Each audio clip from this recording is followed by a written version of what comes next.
టీడీపీలో లోకేష్ భజన రోజు రోజుకి శృతి మించిపోతోంది.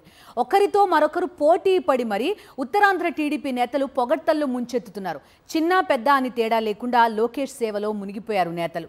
చంద్రబాబు తర్వాత లోకేషే నాయకుడు అని మంత్రి అచ్చెన్నాయుడు అంటే లోకేష్ ఖచ్చితంగా సీఎం అవుతాడు అని ఎమ్మెల్యే ప్రసంగించారు. ఇక లోకేష్ వల్లనే కూటమి అధికారంలోకి వచ్చిందని వీఎంఆర్డీఏ చైర్మన్ ప్రణవ్ గోపాల్ వ్యాఖ్యానించారు. ఇక ఎమ్మెల్యే గంటా కొడుకు రవితేజ అయితే ఒక అడుగు ముందుకేశారు.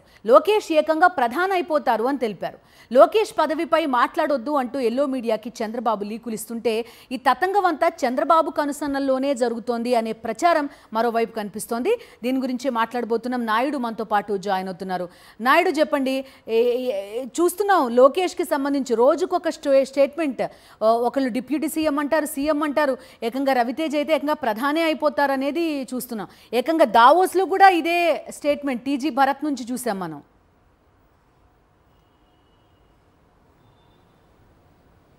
బిందు, తెలుగుదేశం పార్టీలో లోకేష్ భజన రోజు రోజుకి పెరిగిపోతుంది. చంద్రబాబు నాయుడు సీఎంగా ఉన్న సమయంలోనే తన కుమారుని డిప్యూటీ సీఎం చేయాలన్న ఒక ఆలోచనతో తెలుగుదేశం పార్టీ నాయకులతో చంద్రబాబు నాయుడే ఈ విధంగా చెప్పిస్తున్నారనే ప్రచారం కూడా జరుగుతుంది. ఒకరితో ఒకరు పోటీ పడి నాయకులంతా కూడా లోకేష్ డిప్యూటీ సీఎం అవ్వాలని కొందరు మాట్లాడుతుంటే మరికొంతమంది ముఖ్యమంత్రి కావాలని మాట్లాడుతున్నారు.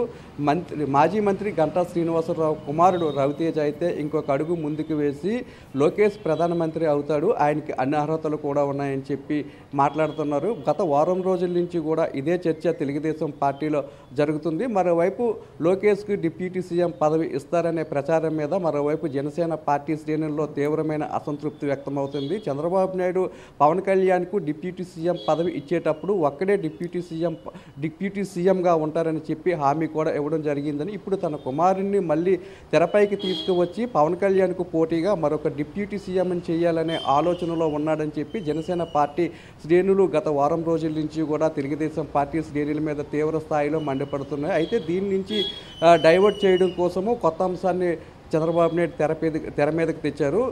లోకేష్ గురించి ఎవరు కూడా మాట్లాడొద్దంటూ పార్టీలో చర్చించి కూటమిలో చర్చించి ఒక నిర్ణయం తీసుకుంటామంటూ కూడా ఎల్లో మీడియాకు లీకులు ఇవ్వడం జరిగింది. అయినప్పటికీ కూడా ఎక్కడ కూడా తెలుగుదేశం పార్టీ నాయకులు తగ్గలేదు. కానీ నాయుడు ఇదేమన్నా కొంతవరకు వాంటెడ్ గా చేస్తున్నారా అనేది ఒక ప్రశ్న నాయుడు. ఎందుకంటే పవన్ కళ్యాణ్ డిప్యూటీ సీఎం గా ఉన్నారు.